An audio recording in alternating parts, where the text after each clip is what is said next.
क्या कमी है बेटा, हमारे यहाँ तो साधु सेवा होती है। बोले एक बात बताऊं, भोजन में अगर टोका टाकी कर दी तो भाग जाऊंगा, विदाउट तनख्वाह काम तो करूंगा बिना तनखे के, पर भोजन में कमी नहीं होना चाहिए। ठीक है बेटा चल। अब महाराज दुकान ले गए, सेठ जी वापस आ गए, सेठानी से बोले अरे भगवान कल बोल रही थी ना नौकर लाना, भगवान ने बिना बुलाए भेज दिया। अब ये नहीं सोचे कि भगवान ही आ गए हैं, भेष बदल गया। बच्चा ये तुम्हारी मालकिन है, जो ये कहें तुम कर दिया करो और यहीं रहो, यहीं खाओ पियो, अब मैं दुकान जा रहा हूँ।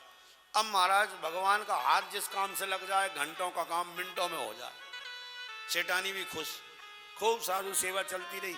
6 महीने तक भगवान उनके यहाँ नौकर बन के रहे, सेठ त्रिलोचन दास के यहाँ, महाराष्ट्र की घटना। अब क्या हुआ कि एक दिन सेठानी जी किसी पड़ोसन के यहाँ गई कोई काम से। पड़ोसन ने कहा तुम्हारा नौकर बहुत सुंदर है, कितना बढ़िया है, कितना काम करता है। तो सेठानी के मुंह से निकल गया, माता बहन ने थोड़ी स्वभाव होता ही है, अरे काय का सुंदर है, काम करता है, 1.5 सेर खाता है। इतना तो बड़े लोग नहीं खा पाते कितना ये खाता है। इतना सेठानी का कहना था कि उधर भगवान अंतर ध्यान हो गए, शर्त ही लगाई थी खाने पीने को। अब शाम को सेठ जी आए, अरे वो नौकर नहीं दिख रहा है, चारों तरफ देखा वो दिखाई नहीं दिया, तो कहा कि जो है वो हाँ बहुत देर से आया नहीं। अब सेठ जी का भी मन लग गया था, 6 महीने बहुत होते हैं भगवान के साथ रहना, हम लोग तो अभी 6 घंटे 6 दिन रहे हैं तो हमारा कितना मन लग गया।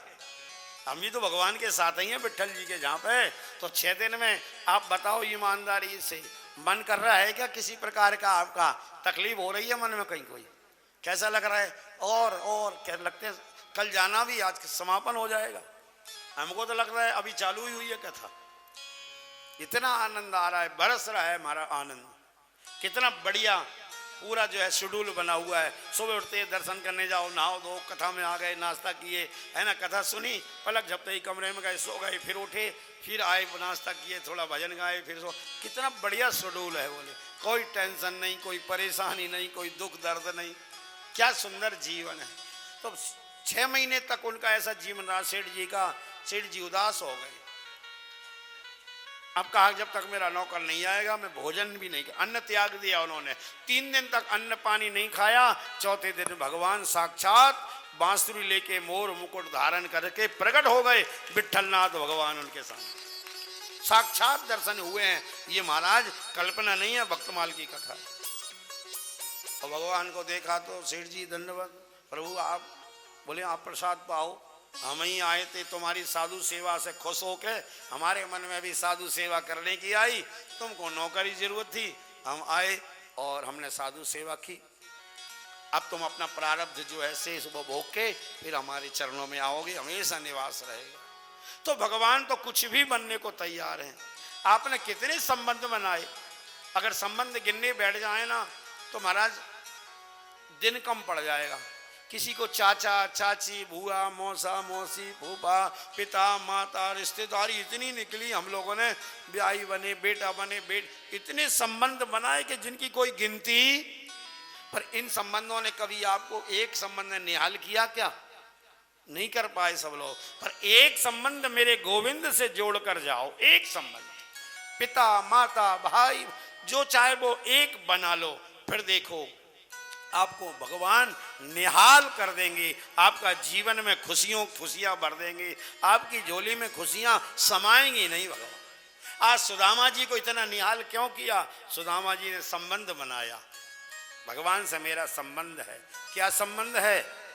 सुदामा जी गा रहे हैं, अरे लगी तुम से यारी बाके बिहारी, लगी तुमसे यारी, बाके बिहारी, लगी तुमसे यारी, बाके बिहारी, ओ लगी तुमसे यारी, लगी तुमसे यारी, लगी तुमसे यारी, लगी तुमसे यारी, बाके बिहारी, लगी तुमसे यारी, बाके बिहारी, जय हो।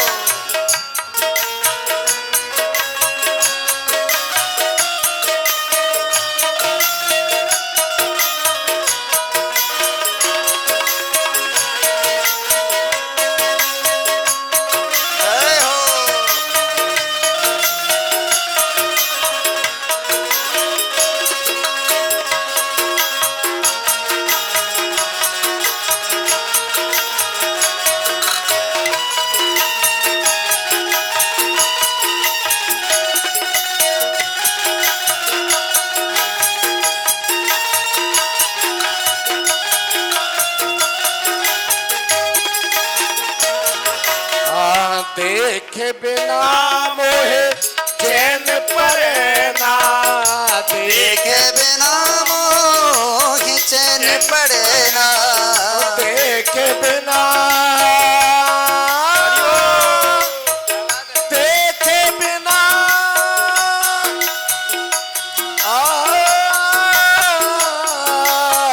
देखे बिना मोहे चैन पड़े ना, देखे बिना, देखे बिना, देखे बिना मोहे चैन पड़े ना। मैं आया शरण तुम्हारी, मैं आया शरण तुम्हारी, तुम्हारी बाके बिहारी लगी यारे आके बिहारी लगे तुमसे यारे, आके बिहारी।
मोर मुकुट गले बन माला, मोर मुकुट गले बन माला, मोर माला गले बन माला, गले बन माला, गले बन माला, मोर मुकुट और गले बन माला।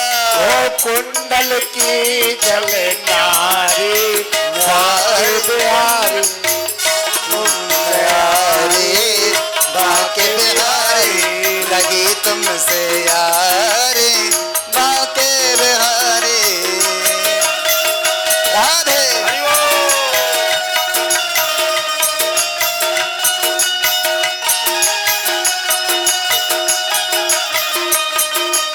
जय हो। राधे बाके बिहारी लाल की जय हो। तेरी मुरली मेरे मन बसे गई, तेरी मूरत मेरे मन बस गई तेरी मूरत, मेरे मन बस गई, सावली सूरत मेरे मन बस गई, सावली सूरत मेरे मन बस गई। ऐसी मोहिनी डारी ऐसी मोहिनी,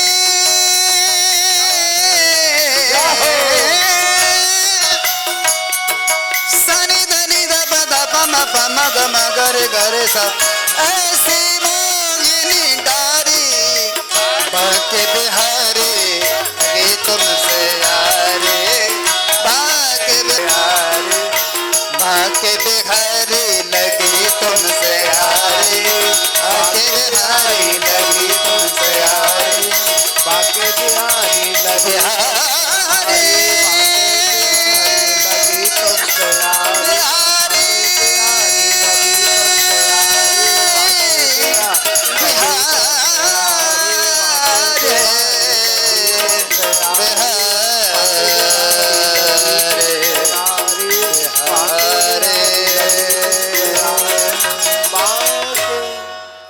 बोलिए भक्त वत्सल भगवान भगवान की जय जय हो। भक्त और भगवान की की जय हो। महाराज सुदामा जी प्रेम से कीर्तन करते हुए द्वारका में पहुंचे। वहां जाके भगवान द्वारकाधीश का पता पूछ रहे हैं, भैया ये बताओ यहाँ मेरा कन्हैया कहाँ मिलेगा। अब कन्हैया नाम से वहां कोई नहीं जानता। भैया यहाँ तो कन्हैया कोई नहीं रहता। तो बोले जो यहाँ के राजा हैं उनका क्या नाम है। उनका नाम कन्हैया थोड़ी है, तो उनका नाम है श्री श्री 1008 श्री गौ विप्र प्रतिपालक समलंकृत श्री कृष्ण चंद्र जी महाराज। जब इतने विश्लेषण सुने तो सुदामा समझ गए भैया वो मेरे कन्हैया ही अब कृष्ण चंद्र महाराज बन के बैठो है। अच्छा ठीक है जो भी है, पर मैं उनसे मिलना चाहता हूं तुम्हारे महाराज से। तो उनसे मिलने के लिए पहले तो इजाजत लेना पड़ेगी। कैसे। तुम यहीं ठहरो, हम जाते हैं उनको बताते हैं। अब महाराज सुदामा को बाहर रोक दिया गया और सेवक अंदर गए। अंदर जाके कहा कि महाराज शीश पगाना जगा तन में कहो आह बसो के गाँव द्वार खड़ो दुज दुर्बल बतावत आपनो नाम सुदामा। महाराज एक दुर्बल दुज ब्राह्मण खड़ा हुआ है और आपका नाम पूछता है। पूछत दीन दयाल को ठाव बतावत आपनो नाम सुदामा। अपना नाम सुदामा बता रहे हैं और आपके नाम पूछ रहे हैं। भगवान ने कहा सुदामा। बोले हाँ। इतना कहते ही किसी से कुछ नहीं कहा और भगवान दौड़ पड़े। नंगे ही पैर दौड़े दौड़े गए और देखे सुदामा सुदामा कह के भगवान को अपने अंक में भर लिया और ऊपर उठा करके दौड़े दौड़े ले गए और ले जाके अपनी राजगद्दी पर बैठा दिया और गोविंद उनके चरणों में बैठे हुए हैं। अब तो सारे सेवक और रानियां सब आंख फाड़ फाड़ के देख रहे हैं ये अवधूत सा दिखने वाला ब्राह्मण कौन है जिनको द्वारकाधीश अपनी गोदी में उठाए अपनी राज सिंहासन पर बिठा रहे।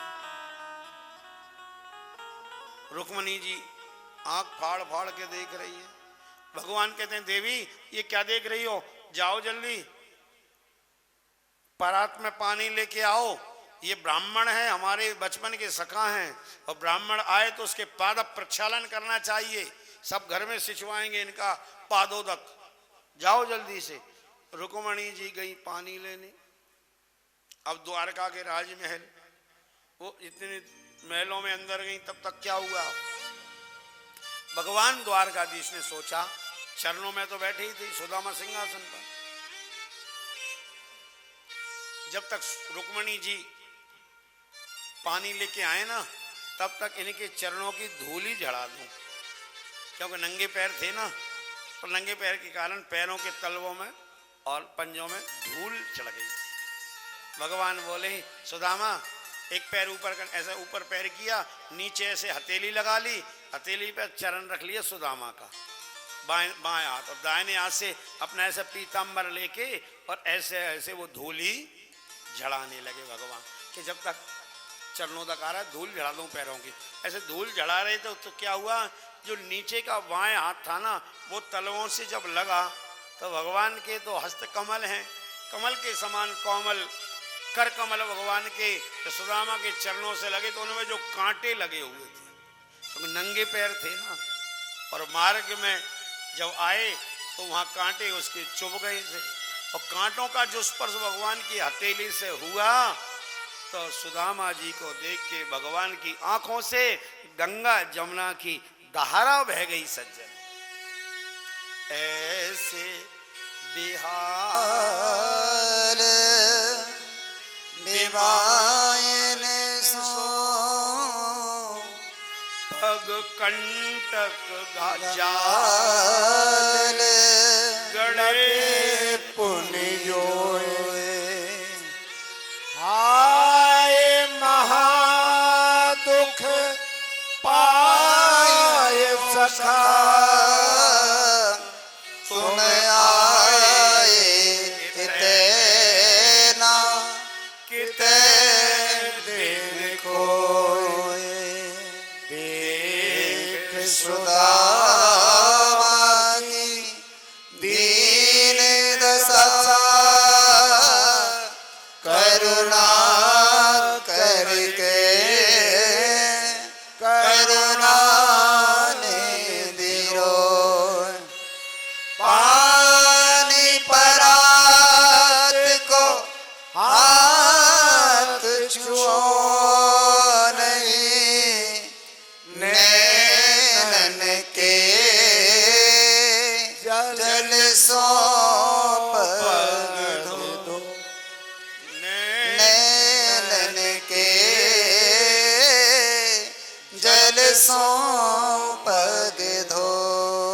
सज्जनों, संत कहते हैं कि रुक्मणी जी परात में पानी लेके खड़ी हैं, लेकिन उस पानी की आवश्यकता नहीं पड़ी। फिर चरण कैसे धुले? तो बोले पानी परात को हाथ छुओ नहीं, नैनन के जल सो पग धोए। जो अश्रु बिंदु की धारा भगवान सुदामा के चरणों पर गिरी तो आंसुओं से ही पाद प्रक्षालन हो। न जाने कौन से गुण पर दयानिधि रीझ जाते हैं, न जाने कौन से गुण पर दयानिधि रीझ जाते हैं। यही सब वेद कहते हैं, यही हरि भक्त गाते हैं। आज सुदामा के भाग्य की सराहना आकाश के देवता भी कर रहे हैं। हम देवता होकर भी इस सौभाग्य से वंचित। और देखो, एक ब्राह्मण को इतना बड़ा सौभाग्य मिला कि दीनबंधु दीनानाथ खुद अपनी गद्दी पर बिठा के इसके पादक प्रक्षालन कर रहे हैं। तो ये सुदामा जी का इतना बड़ा सत्कार हो रहा है, ये कैसे हो रहा है? और कोई कारण नहीं है, इसमें एक ही है, क्या? देखो भजन प्रताप, ये भजन का प्रताप है सच। इसलिए जीवन में भोजन के साथ साथ भजन भी हमको बढ़ाना चाहिए। अस्तु, अब सुदामा जी का पादक प्रक्षालन हुआ।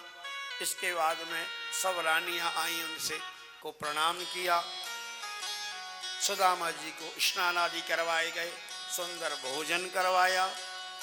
अब सुदामा जी भोजन कर रहे हैं और सुदामा जी का भाग्य देखिए, चांदी की चौकी डाली गई, सोने की थाली में स्वयं लक्ष्मी स्वरूपा रुक्मणी जी भोजन परोस रही हैं, रानियां भोजन बना रही हैं और मेरे द्वारकाधीश सुदामा को बैठ के हाथ का पंखा झल रहे हैं।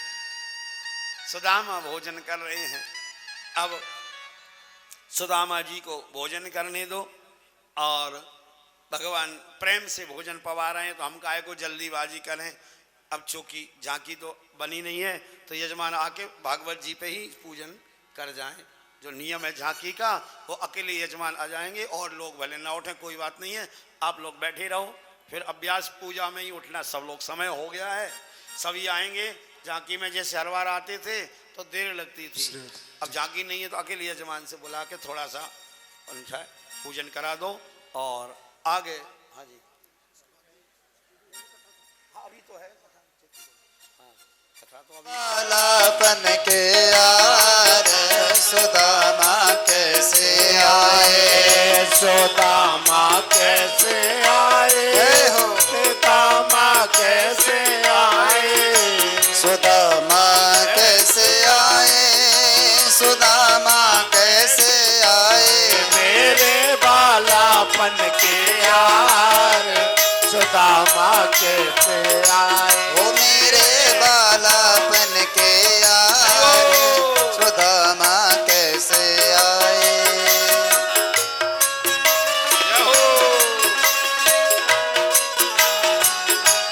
राधे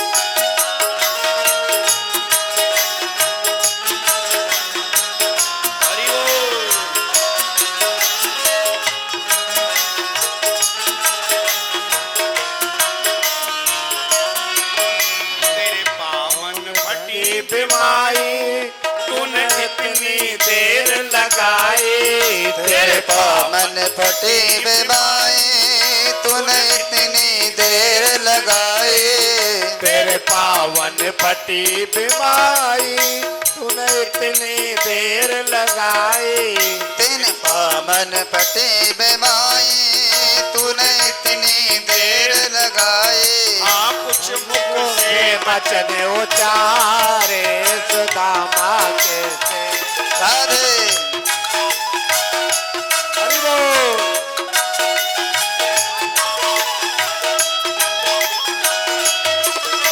राधे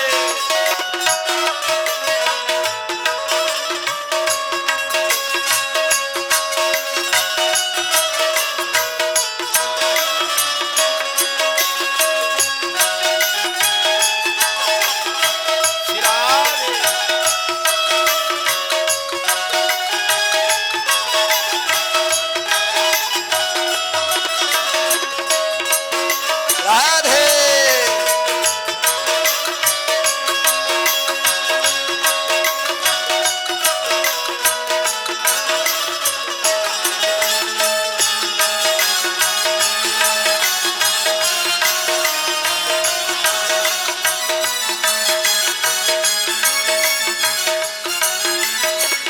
हाँ रुक्मणी ने चौकी बिछाई तुम बैठो सुदामा भाई रुक्मणी ने चौकी बिछाई तुम बैठ सुदामा भाई रुक्मणी ने चौकी बिछाई तुम बैठ सुदामा भाई भोजन करा रहे गोपाल सुदामा कैसे ओ आए भोजन करा रहे गोपाल सुदामा कैसे आए मेरे बालापन के यार सुदामा कैसे आए आए मेरे वाला बन के यार सुदामा कैसे आए ओ मेरे वाला बालापन के यार सुदामा कैसे ओ आए मेरे वाला बन के यार सुदामा कैसे आए सुदामा कैसे आए सुदामा कैसे आए बोलिए भक्तवत्सल भगवान की। तो सुदामा जी वो 4 मुट्ठी चावल छिपा रहे थे भगवान ने, लेकिन जो है उनकी वह पोटली छीन ली और कहते हैं इति मुष्टिम सकृत ध्वजवा द्वितीयायाम जगुमाददे तावत श्री गृह हस्तम तत्परा परमेष्ठिनः। भगवान ने जो है उनकी मुट्ठी पोटली छीन के एक मुट्ठी चावल खाया, दूसरी खाई, रुक्मणी जी ने हाथ पकड़ लिया। प्रभु अब देखो सज्जनों, कुछ लोग ये कहते हैं कि रुक्मणी जी ने इसलिए हाथ पकड़ लिया कि एक मुट्ठी में 1 लोग दे दिया, दूसरी में 2 लोग और तीसरी में 3 लोग दे के आप कहाँ रहोगे, ऐसा आपने सुना होगा। पर ये बात भागवत जी में नहीं लिखी है। यहाँ लिखा है इति मुष्टिम सकृत, सकृत माने 1, सिर्फ 1 ही मुट्ठी खाई है, 2 नहीं खाई। पुन्ना रुक्मणी जी ने ये कहा कि सब कुछ दे के आप कहाँ रहोगे, वो लक्ष्मी स्वरूप है। इसका भाव है कि मुट्ठी तो 1 ही खाई है, हाथ पकड़ा जरूर है, ये लिखा है यहाँ पर। तावत श्री ग्रहम हस्तम, रुक्मणी जी ने हाथ पकड़ लिया, पर इसलिए नहीं पकड़ा कि 2 में 2 दे दे, वो तुक लगा दी उन्होंने। जब 2 खाई नहीं तो 2 लोग कहाँ से दी, और ना लोग दिए उनको, तो सुदामा पूरी बसाई है। ये तो लोगों ने भावना कल्पना बना ली है, पर असली बात ये है महाराज, यहाँ मूल इसमें लिखा हुआ है, ये देखो 81वीं श्लोक अध्याय में 10 नंबर का श्लोक है। इति मुष्टिम सकृत, सकृत माने 1 बार, द्वितीयाम जगुमाददे, दूसरे में तो हाथ पकड़ ही लिया।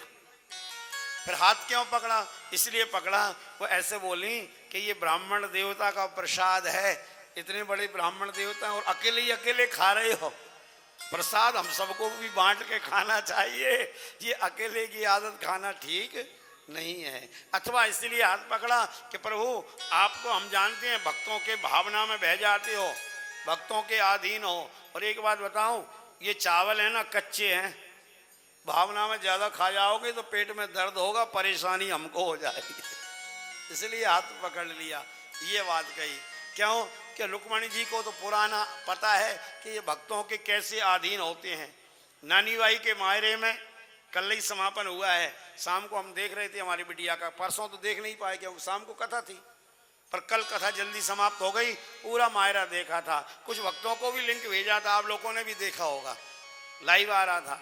तो महाराज उसमें बताया गया, बहुत बढ़िया बात कही वहां पे कि नरसिंह मेहता को जब लगा कि मायरेरी वेला आ गई और कोई वहां प्रबंध नहीं है, नानी बाई आके ताने सुना रही है, और अंत में नानी बाई ने एक ऐसी बात कह दी नरसिंह मेहता से कि नरसिंह मेहता का कलेजा भी कांप गया।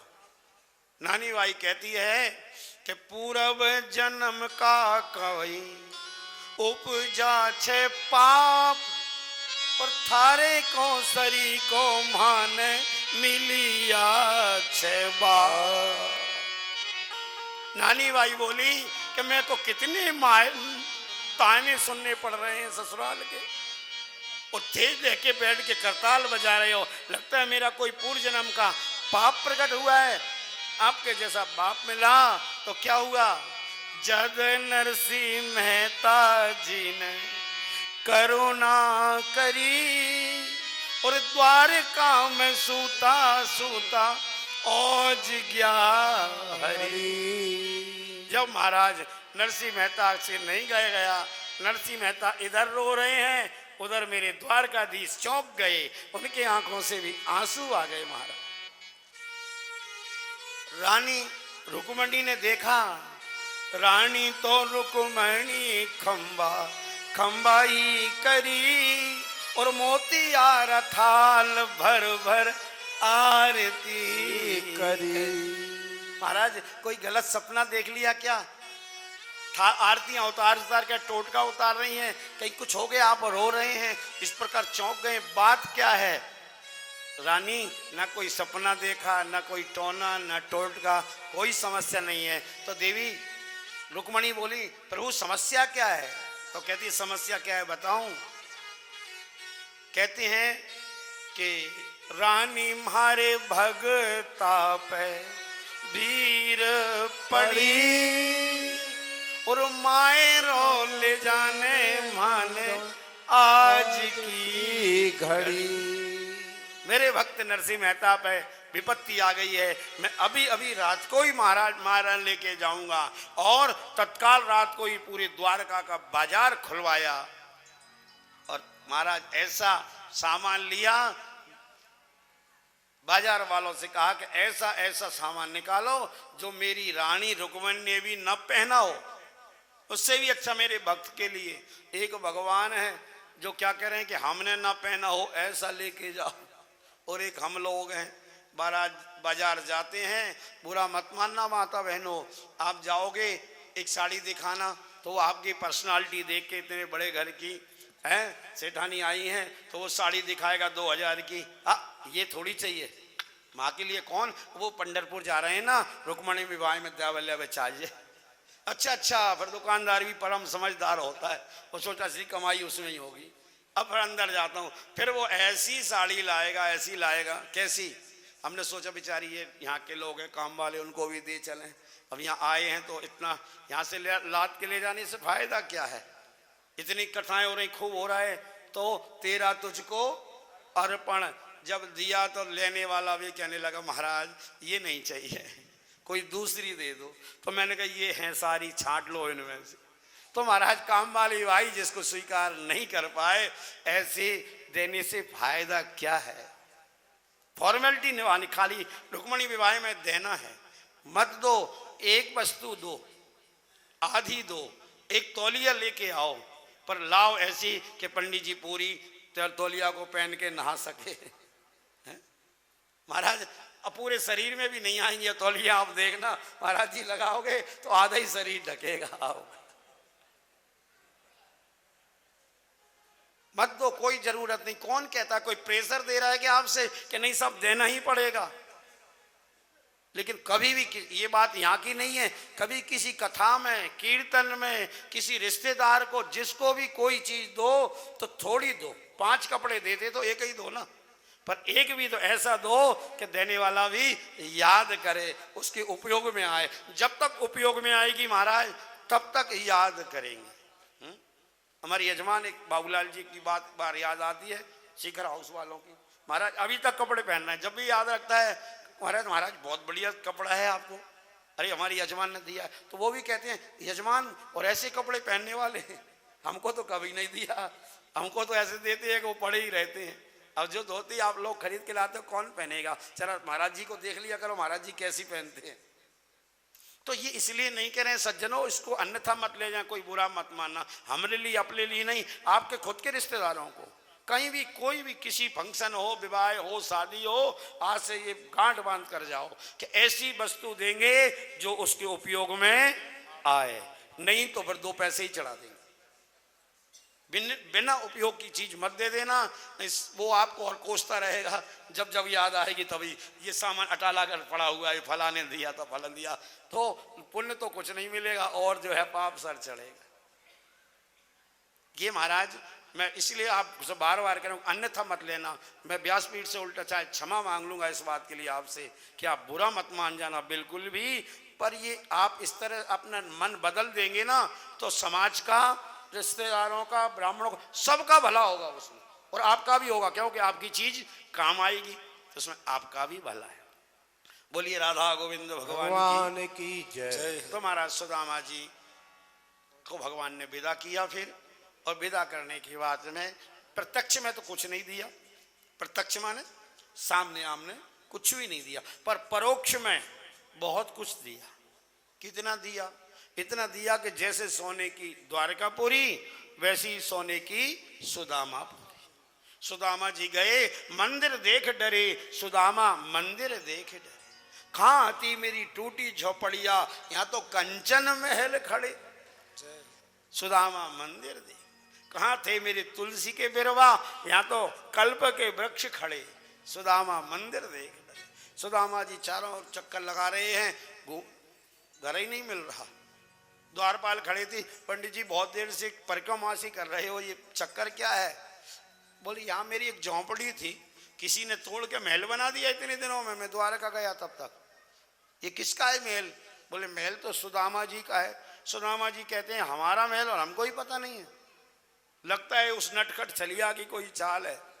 एक काम करो, मैं नहीं पहचान पा रहा हूँ तो सुशीला तो पहचान में आ जाएगी, महल पहचान नहीं आ रहा है। ये महल सुदामा जी क्या, तो उनकी पत्नी अंदर है? हाँ है ना, थोड़ा बुला कर लाओ। द्वारपाल गए, महारानी जी आपको कोई एक ब्राह्मण बुला रहे हैं। अरे वो ब्राह्मण क्या, हमारे पतिदेव हैं, द्वारका गए थे, उन्हीं का सब दिया हुआ है।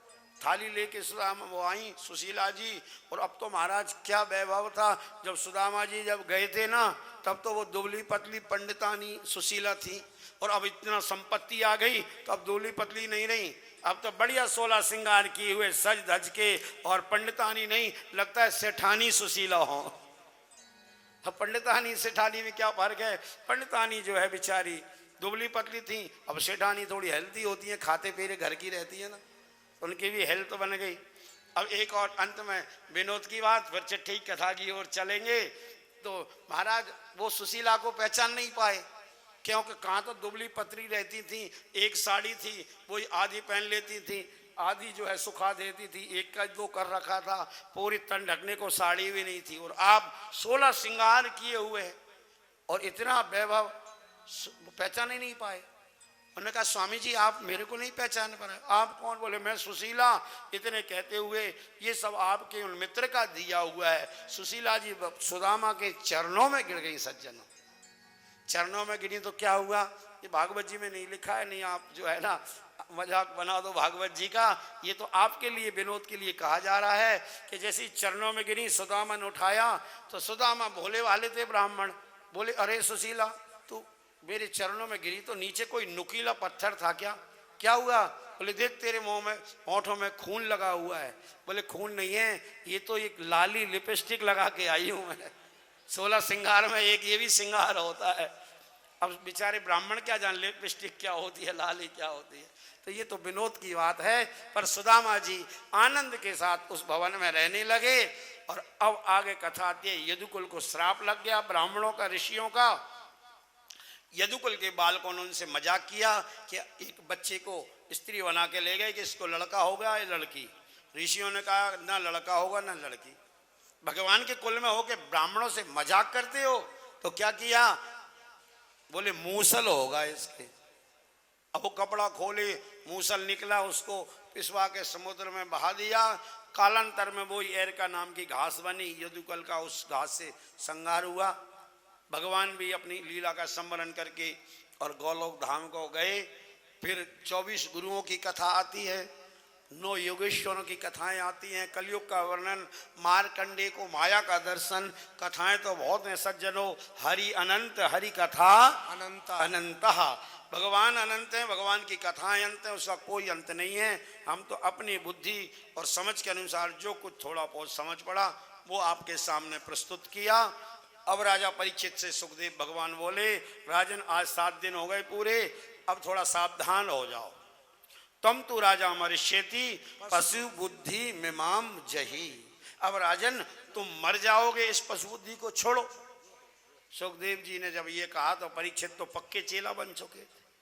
अब परीक्षित ने क्या कहा, सुखदेव जी से परीक्षित बोले कि गुरुदेव अब एक तक्षक तो क्या, हजारों तक्षक आ जाएं तो मेरा बाल बांका नहीं कर सकते, हजारों सांप नहीं डस पाएंगे मेरे। तो सुखदेव जी ने परीक्षा ली, बोले क्यों, तक्षक तो आएगा, ब्राह्मण का श्राप है, झूठा नहीं होगा तो मेरे को डसेगा, डंक मारेगा। बोले महाराज जी मारता रहे, आपने ऐसा ज्ञान दे दिया है तक्षक मेरा कुछ नहीं बिगाड़ पाएगा।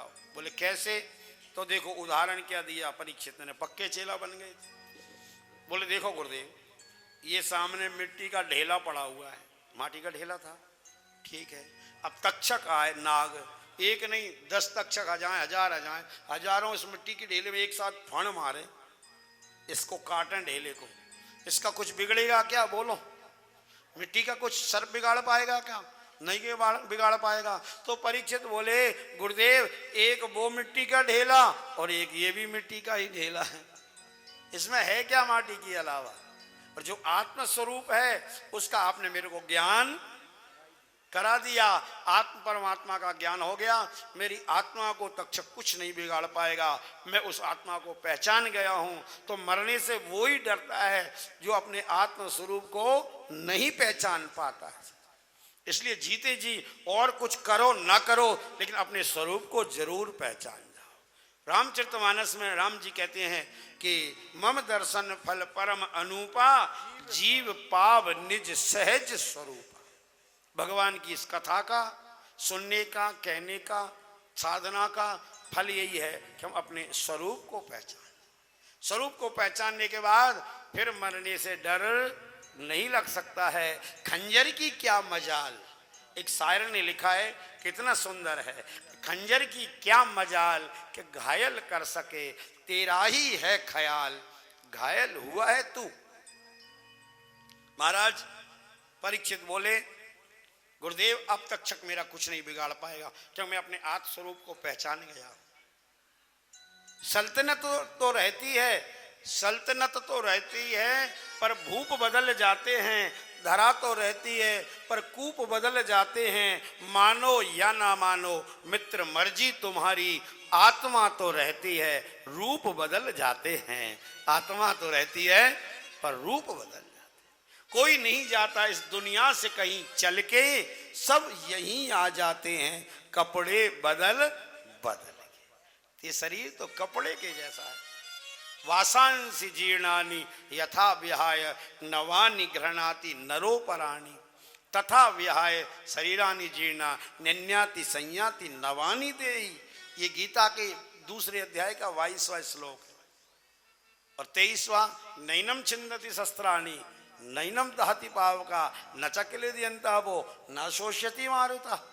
सुंदर आत्मज्ञान की बात जब परीक्षित के मुख से सुनी, सुखदेव गदगद हो गए कि मेरा ज्ञान सफल हो गया, मेरी कथा आज सफल हो गई, मेरे चेले को आत्मज्ञान हो गया।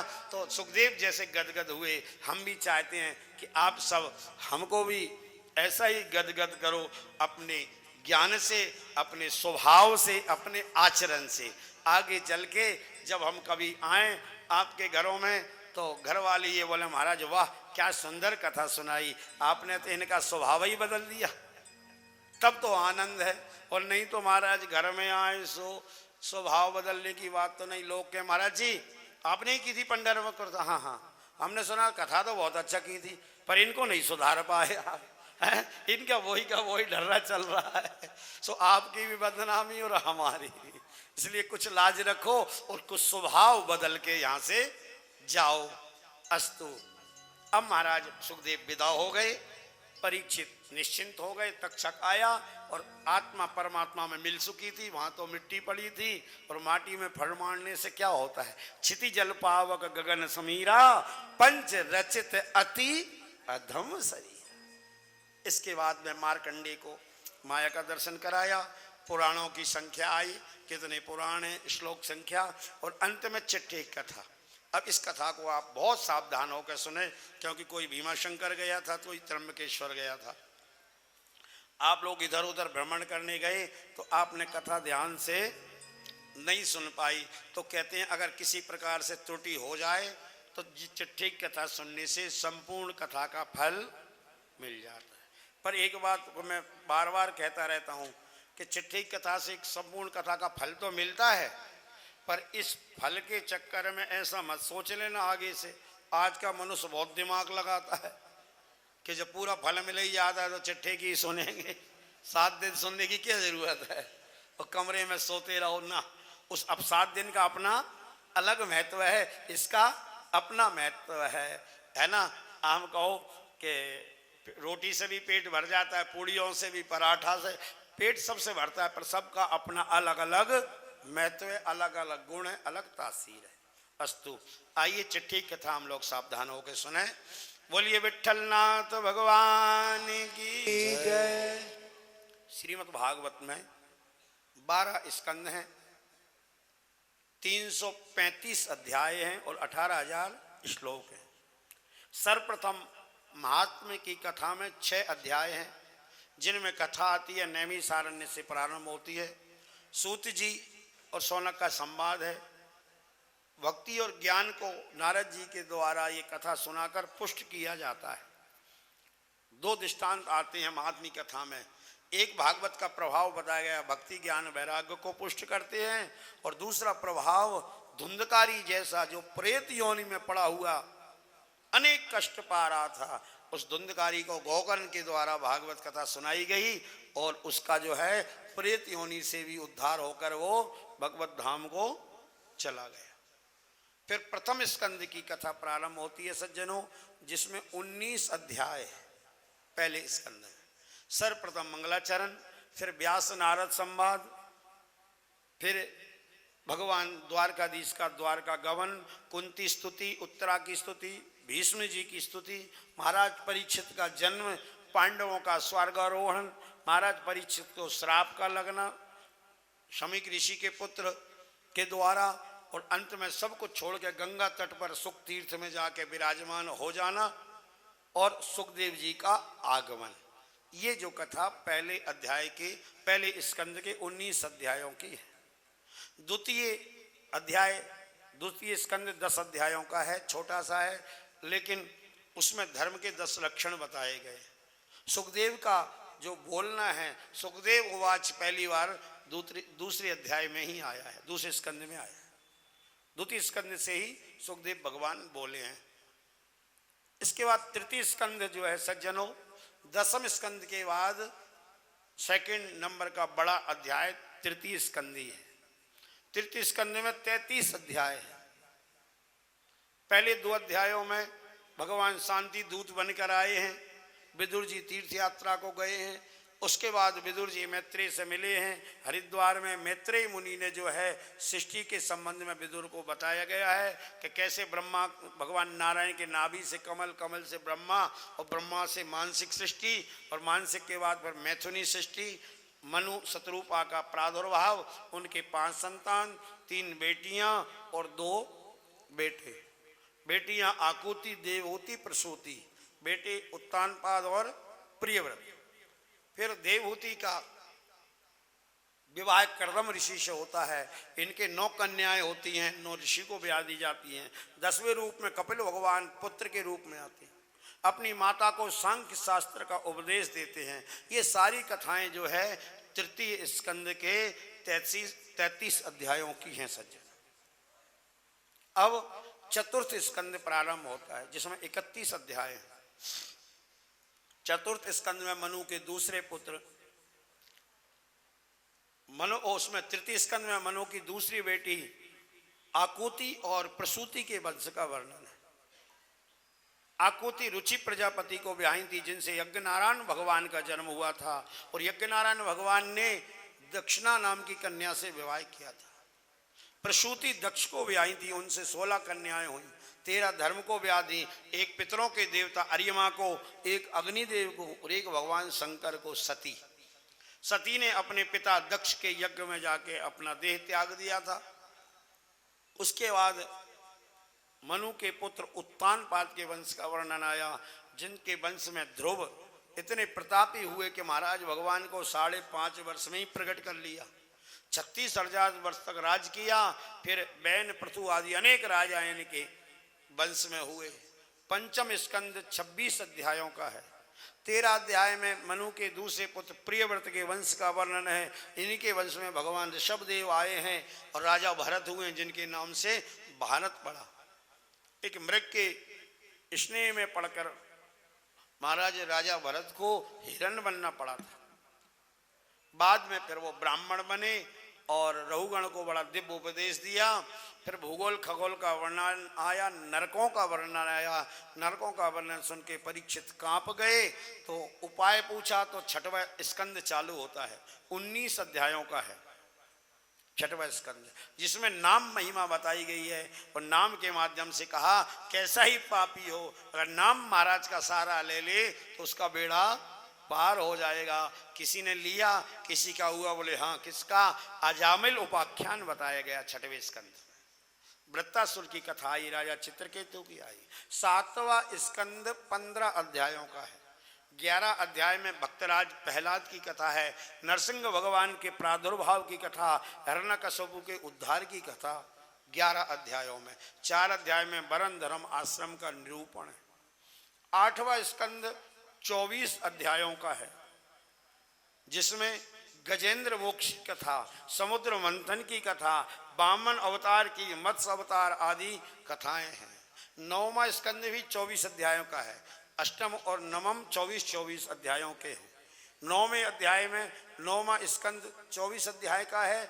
स्कंद तो 12 अध्यायों में राम जन्म की कथा और 12 अध्यायों में कृष्ण जन्म की कथा।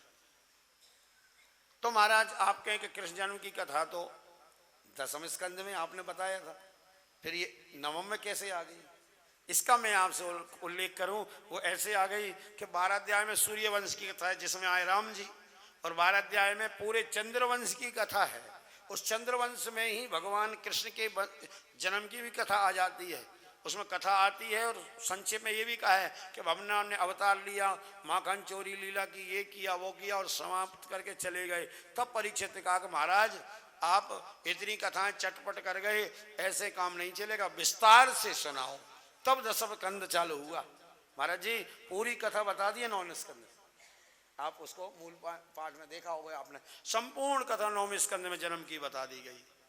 और कोई कहे कि 10वें स्कंद, 10वें में तो तब चालू हुई जब ये कहा कथितो वंश विस्तारो भवता सोम सूर्यो, मेरे को विस्तार से सुनाइए। फिर भगवान ने कृष्ण जन्म की कहना इतनी विस्तार से सुनाई कि 90 अध्यायों में सुनाई। 10वां स्कंद सबसे बड़ा है, 90 अध्याय का। और जो बड़ा होता है तो उसको 2 भागों में बांट दिया जाता है, एक पूर्वार्ध और उत्तरार्ध।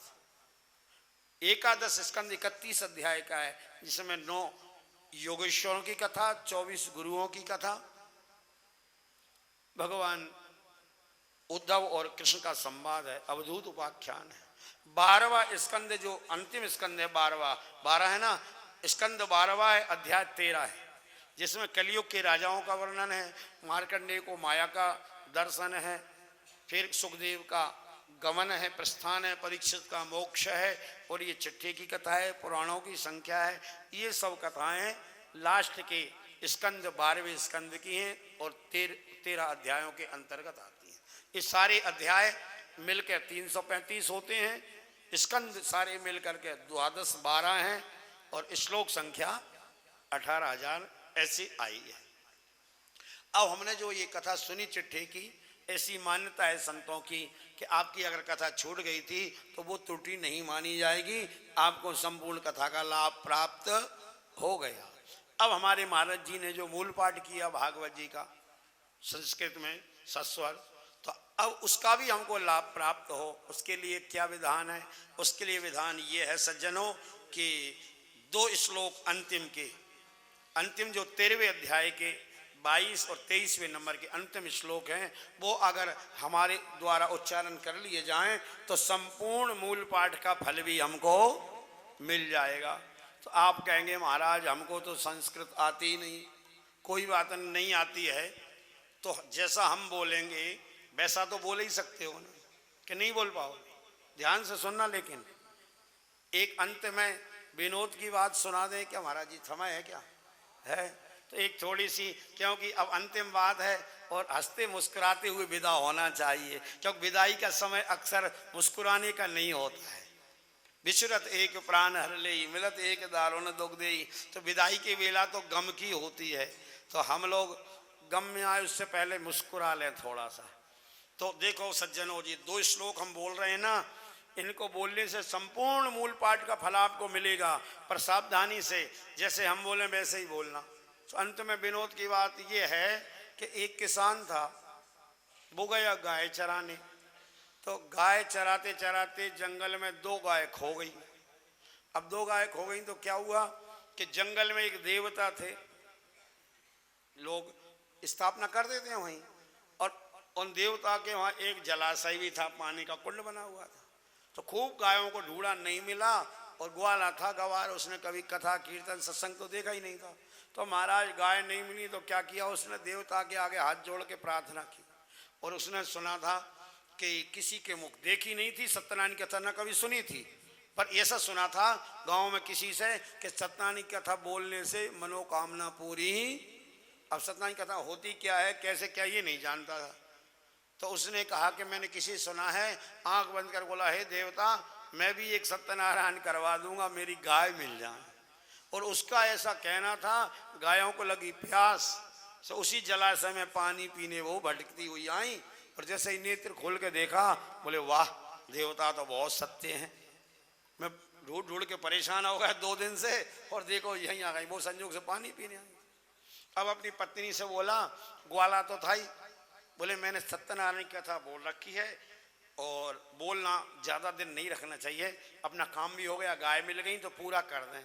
हाँ तो बोले मैंने भी सुना है कि कथा होती है, पर ये नहीं जानते हम लोग कैसे होती है। तो बोले पंडित जी से पूछ लेंगे, जाओ पंडित जी को लखलाओ, पंडित जी हमारे यहाँ कथा होना हाँ हाँ कर देंगे, पर हम लोग जानते नहीं कैसे क्या। कोई बात नहीं, हम सब बता देंगे, चलो तुम तैयारी करो, चौक वॉक पूल लेना है ना, गोबर से लीपते थे पुराने जमाने में, और फिर आटे से हल्दी से चौक मांडते थे, चौक मांड दो, लिपाई कर दो। लिपाई कर दी उसने, चौक मांड दिया, पंडित जी आ गए। अब पंडित जी ने सोचा बेचारा ग्वाला है, जानता है नहीं, अब इसको थोड़ा समझा दूं अच्छे से। देख भैया, जो संकल्प हो रहा है ना, इस पर ध्यान देना, कथा पे ज़्यादा जरूरत नहीं ध्यान देने की। संकल्प अगर सही हो गया तो समझ लो कथा तेरी सफल हो गई, और संकल्प तो होता ही है पहले पहले। तो संकल्प में महाराज क्या करना है? बोले कुछ नहीं करना है, जो हम बोल रहे हैं सो तुम बोलना, इतना सा करना है, ध्यान देना, तुम ग्वाले उच्चारण में त्रुटि ना हो जाए। बिल्कुल नहीं होगी महाराज। महाराज ने पैसे सुपारी रखे, जल डाला, हथेली पे पत्नी से कहा हाथ नीचे लगाओ, और दोनों को जोड़े से बैठा कर जैसे ही कहा, पंडित जी ने बोल भैया ओम विष्णु 3 बार। सो ग्वाला बोला, बोलो पंडित जी 3 बार ओम विष्णु ओम विष्णु। उसने कहा ये पंडित जी क्या लगा रखा है, पंडित जी नहीं बोलना, खाली 3 बार विष्णु विष्णु ऐसे बोलना है, ओम विष्णु। तो ग्वाला बोला, अरे पंडित जी नहीं लगाना है, खाली 3 बार विष्णु विष्णु बोलना है। तो बोला अच्छा मूर्ख है, मेरी नकल कर रहा है। तो ग्वाला बोला, पंडित तू अच्छा मूर्ख है, मेरी नकल कर रहा है। अब तो महाराज पंडित जी समझ गए कि पासा उल्टा पड़ गया। मैंने उसने कहा कि भाई मैं कहूँ वैसा कहना, तो वो ये समझ रहा है कि ये कथा ही हो रही है।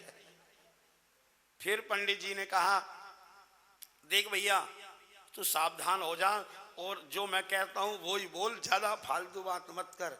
तो वो बोला देखो पंडित जी ज़्यादा फालतू बात मत करो, जो मैं कहूँ वही कहो। पंडित जी वो को आई गुस्सा, बोले अच्छे मूर्ख से पाला पड़ गया, गुस्से में बोल गए। तो वो भी बोला अच्छे मूर्ख पंडित से पाला पड़ गया। पंडित जी बोले मेरे को मूर्ख कहता है, वो कहता मेरे को मूर्ख। अब महाराज ज़्यादा ही बात कर से बढ़ गई, पंडित जी का पारा थोड़ा ज़्यादा ही चढ़ गया। तो क्या हुआ, पंडित जी ने एक झापड़ उसमें, अब वो कुछ ज़्यादा ही समझ गया। पंडित जी ने तो यही कहा था जब मैं बोलूं वो ही बोलना, कुछ ज़्यादा समझ गया। उसने अनुमान लगा लिया कि पंडित जी ने कहा है कि जो मैं करूं वही करना सारा काम। अच्छा एक और देखो, वो जो यजमान पत्नी है ना वो दूर खड़ी हो गई। उसने सोचा ये कथा ऐसे ही होती होगी, क्या कभी देखी सुनी नहीं ना, तो हाथ जोड़ के बड़ी श्रद्धा से खड़ी, आहा कितनी सुंदर सत्यनारायण की कथा हो रही है। पंडित जी उसमें दे रहे हैं, वो उसमें दे रहा, वो हाथ जोड़ के खड़ी है। पर उसका भी सब्र का बांध टूट गया। कब, जब पंडित जी वो दोनों लड़ने लगे गुड्डम गुड्डा होके, और वो जो लिपा हुआ था उससे बाहर आए ना, सो बड़ी श्रद्धा से बोली महाराज पहले से कह देते कथा ऐसी होती है तो मैं लंबा चौड़ा नहीं लीप देती क्या। अब मैंने थोड़ा सा लीपा और आप इधर आ रहे हो, सो प्लीज पंडित जी सब कुछ करो पर इधर मत आओ, मेरी कथा अशुद्ध हो जाएगी। सो थोड़ा लिपे में ही होने दो कथा, इधर चलो बोले। अब उन्होंने बहुत प्रयास किया, पंडित जी ने, वो समझ गया ये मूर्ख, ये बजे मूर्ख, यहाँ पाला नहीं पड़ेगा। तो पंडित जी जैसे तैसे पीछा छुड़ा के और भाग गए। और पंडित जी तो भाग गए, ये बेचारा ग्वाला इतना भोला, क्या बोला पत्नी से, देखो कितनी सुंदर कथा करके गए हैं, कितने बढ़िया पंडित जी थे। अब क्या पंडित जी खुद पिट के गए थे, वो थोड़ी पिटा था, वो तो ग्वाला था, तो क्या करे, कितनी सुंदर कथा हो गई। अब कथा हो भी गई और कथा हुई भी नहीं। अब आगे और सुनो, थोड़ी सी 2 मिनट की बात और है। अब घरे आए पंडित जी, बाल बिखरे हुए हैं, कुर्ता फटा हुआ है, धोती जो है अस्त व्यस्त है। हाल जब देखा ये अस्त व्यस्त भरना, सो पंडितानी बोली ये क्या हलिया बना रखा है, कहाँ गए थे। बोले कथा करनी। बोले ऐसी कथा, बोले ऐसे ग्वालों के जाएंगे तो ऐसी कथा होगी। पूरी हाल पंडित जी पंडितानी को सुनाया। पंडितानी को बड़ा रोष आया, पर क्या कर सकती है। इतने में क्या हुआ कि ग्वाला बोला अपनी उससे पत्नी से कि पंडित जी कथा तो कर गए, पर मैंने सुना है कि पंडित जी जब कथा करते हैं तो उनको भोजन कराते हैं लोग।